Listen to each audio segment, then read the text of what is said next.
Assalamualaikum warahmatullahi wabarakatuh. Jumpa lagi di channel Cerita Islami. Apa kabar teman-teman semua? Semoga kesehatan, keberkahan, serta keberuntungan selalu menaungi kita semua. Amin, amin ya rabbal alamin. Jangan lupa untuk sukai video ini, komen dan berlangganan, serta bagikan kepada yang lain, semoga bermanfaat. Pada sewaktu-waktu Syekh Junaid Al-Baghdadi beliau keluar kota Baghdad bersama dengan beberapa muridnya. Syekh Junaid Al-Baghdadi bertanya tentang Bahlul. Muridnya menjawab, ia adalah orang gila. Apa yang Anda butuhkan darinya? Cari dia, aku ada perlu dengannya, kata Syekh Junaid. Murid-muridnya lalu mencari Bahlul dan bertemu dengannya di gurun. Mereka lalu mengantar Syekh Junaid kepadanya. Ketika Syekh Junaid mendekati Bahlul, beliau melihat Bahlul sedang gelisah sambil menyandarkan kepalanya ke tembok. Syekh Junaid kemudian menyapanya. Bahlul menjawab dan bertanya kepadanya, siapakah engkau? Aku adalah Junaid Al-Baghdadi, kata Syekh Junaid. Apakah engkau Abul Qasim? Tanya Bahlul. Iya, jawab Syekh Junaid. Apakah engkau Syekh Baghdadi yang memberikan petunjuk spiritual kepada orang-orang? Tanya Bahlul lagi. Iya, jawab Syekh Junaid. Apakah engkau tahu bagaimana cara makan? Tanya Bahlul. Syekh Junaid lalu menjawab, aku mengucapkan bismillah, aku makan yang ada di hadapanku. Aku menggigitnya sedikit, meletakkannya di sisi kanan dalam mulutku dan perlahan mengunyahnya. Aku tidak menatap suapan berikutnya. Aku mengingat Allah sambil makan. Apapun yang aku makan, aku ucapkan alhamdulillah. Aku cuci tanganku sebelum dan sesudah makan. Bahlul berdiri menyibakkan pakaiannya dan berkata, kau ingin menjadi guru spiritual di dunia, tapi kau bahkan tidak tahu bagaimana cara makan. Sambil berkata demikian, ia kemudian berjalan pergi. Murid Syekh kemudian berkata, wahai Syekh, dia adalah orang gila, jangan kau hiraukan dia. Syekh Junaid berkata, dia adalah orang gila yang cerdas dan bijak, dengarkan kebenaran darinya. Bahlul mendekati sebuah bangunan yang telah ditinggalkan, lalu dia duduk. Syekh Junaid pun datang mendekatinya. Bahlul kemudian bertanya, siapakah engkau? Syekh Baghdadi yang bahkan tidak tahu bagaimana cara makan. Jawab Syekh Junaid, engkau tidak tahu bagaimana cara makan, tapi tahukah engkau bagaimana cara berbicara? Tanya Bahlul. Iya, jawab Syekh Junaid. Syekh Junaid kemudian menjawab, aku berbicara tidak kurang dan tidak lebih dan apa adanya. Aku tidak terlalu banyak bicara.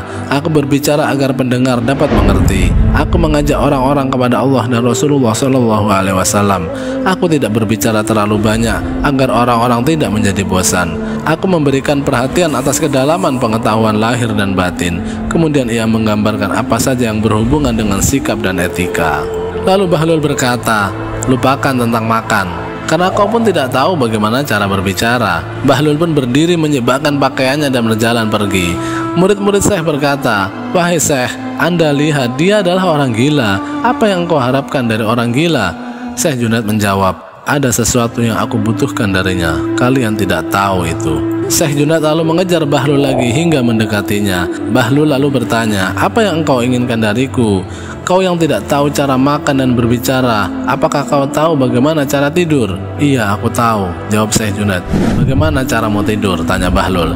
Syekh Junaid lalu menjawab, ketika aku selesai sholat isya dan membaca doa, aku mengenakan pakaian tidurku. Kemudian Syekh Junaid menceritakan cara-cara tidur sebagaimana yang lazim dikemukakan oleh para ahli agama. Ternyata kau juga tidak tahu bagaimana caranya tidur, kata Bahlul seraya ingin bangkit dari duduknya. Tapi Syekh Junaid menahan pakaiannya dan berkata, wahai Bahlul, aku tidak tahu, karenanya demi Allah ajari aku. Bahlul pun berkata, sebelumnya engkau mengklaim bahwa dirimu berpengetahuan dan berkata bahwa engkau tahu, maka aku menghindarimu. Sekarang setelah engkau mengakui bahwa dirimu kurang berpengetahuan, maka aku akan mengajarkan kepadamu. Ketahuilah, apapun yang telah engkau gambarkan itu adalah permasalahan, bukan yang utama. Kebenaran yang ada di belakang memakan makanan adalah bahwa kau memakan makanan halal. Jika engkau memakan makanan haram dengan cara seperti yang engkau gambarkan, dengan 100 sikap pun tidak akan bermanfaat bagimu, melainkan akan menyebabkan hatimu hitam. Semoga Allah memberimu pahala yang besar, kata Syekh Junaid.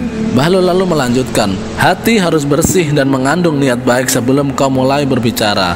Percakapanmu harusnya menyenangkan Allah. Jika itu untuk duniawi dan pekerjaan yang sia-sia, maka apapun yang kau nyatakan akan menjadi malapetaka bagimu. Itulah mengapa diam adalah yang terbaik. Dan apapun yang kau katakan tentang tidur, itu juga bernilai tidak utama. Kebenaran darinya adalah hatimu harus terbebas dari permusuhan, kecemburuan, dan kebencian. Hatimu tidak boleh tamak akan dunia atau kekayaan di dalamnya. Dan ingatlah Allah ketika akan tidur. Syekh Junaid kemudian mencium tangan Bahlul dan berdoa untuknya.